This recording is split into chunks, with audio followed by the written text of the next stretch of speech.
ऐसा भी है जो इस फैसले का स्वागत कर रहा है कि प्रधानमंत्री किसानों के हितों के बारे में सोचने, इसमें एरोगेंस की या अहंकार की कोई झलक नहीं है। कुछ ग्राउंड रिपोर्ट्स देखते हैं। हमारी सहयोगी नैना ने ये ग्राउंड रिपोर्ट गाजीपुर से भेजी है। पिछले 27 नवंबर से शुरू हुआ ये किसानों का आंदोलन अब एक अलग मोड़ पर आ पहुंचा है। आपको बताएं, इस समय मैं दिल्ली गाजीपुर बॉर्डर पर मौजूद हूं और यही ट्रैक्टर किसानों की ताकत बना। इस ट्रैक्टर में हमने ये भी देखा था कि जब इस पूरे किसान आंदोलन के दौरान इसी ट्रैक्टर के जरिए रैलियां निकाली गई, अपनी आवाज दिल्ली तक पहुंचाई गई, सदन तक पहुंचाई गई और उसका असर ये हुआ कि कृषि कानून वापस लिए जाने का फैसला सरकार ने लिया। मेरे सहयोगी वरुण भी मेरे साथ में है।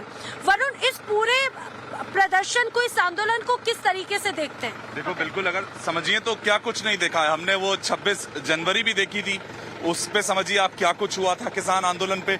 लेकिन अब ये ट्रैक्टर शायद उस जगह जाएगा जहां ये असली पहचान इसकी बनी थी, यानी कि उन खेतों में जहां इसकी जरूरत है, इन सड़कों पर, इन बॉर्डर्स पर जहां 1 साल से ये मौजूद है, वहां से ज्यादा किसान की और इस ट्रैक्टर की जहां जरूरत है, वहां पर जाने की एक राह आज तैयार हुई है।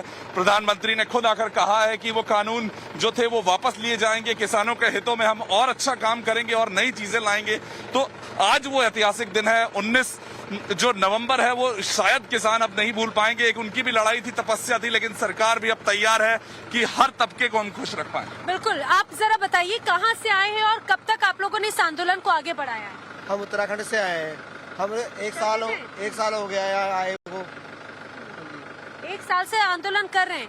आपको लग रहा था कि आप लोगों की मेहनत रंग लाएगी और आज जो कृषि कानून वापस लिया गया है वो मेहनत रंग भी लाई? बिल्कुल रंग तो लाई थी। देखिए, जीत आज न कल तो होनी थी, लेकिन कहीं ना कहीं ये शंका हो रही है, चुनाव जिस तरह से करीब हैं, शायद उसकी वजह से तो वापस नहीं लिए गए। क्योंकि इससे पहले किसानों की शहादत भी हुई, काफ़ी चीज़ें यहाँ दुर्घटना, काफ़ी चीज़ें हो गई, लेकिन जब तो वापस लिया नहीं गया, तो कहीं ना कहीं शंका है कि चुनाव के करीब आते हुए इसीलिए प्रधानमंत्री जी ने ये कृषि कानून वापस लिया। लेकिन मुझे लगता है कि वरुण, ये जो ट्रैक्टर है, आपने जैसा कहा कि अब ये अपनी जगह पर जाएंगे किसान जहाँ पे इसकी जरूरत है अब, लेकिन मुझे लगता है यही ट्रैक्टर अब आज भी ये तय करेगा कि आखिर इसे किस दिशा की तरफ जाना है, आंदोलन जारी रखना है या फिर इसके साथ ही समापन की तरफ जाएगा। बिल्कुल, देखिए मैं वो आपको रास्ता और दिखाऊं, आप इसकी राह तय कीजिए। मैं आपको खुला छोड़ता हूं कि शायद ये बहुत अच्छी राह पे जाएगा, सरकार की राह थी।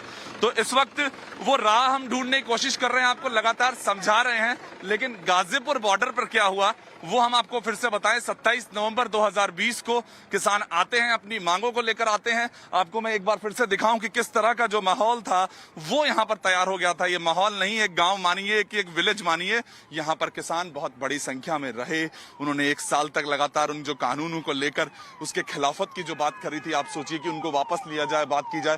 सरकार ने अपनी तरफ से कोशिश करी कि इन 11 महीनों में किसानों को समझाया जा सके कि जो कानून हम आपके लाए हैं वो आपके हित के हैं। पर अंत में जो किसानों के लिए बेहतर था उसी का कदम इस वक्त सरकार ने उठाया है। और प्रधानमंत्री नरेंद्र मोदी ने खुद कहा है कि अगर और मेहनत की जरूरत है तो हम वो भी करेंगे। किसानों के लिए एक बार फिर से और अच्छे से काम कर कर मजबूती के साथ आएंगे और किसान सर्वोपरि है और उसको मजबूत रखना ही हमारा सबसे जरूरी धर्म है इस वक्त। अपने संबोधन में प्रधानमंत्री ने कहा, जो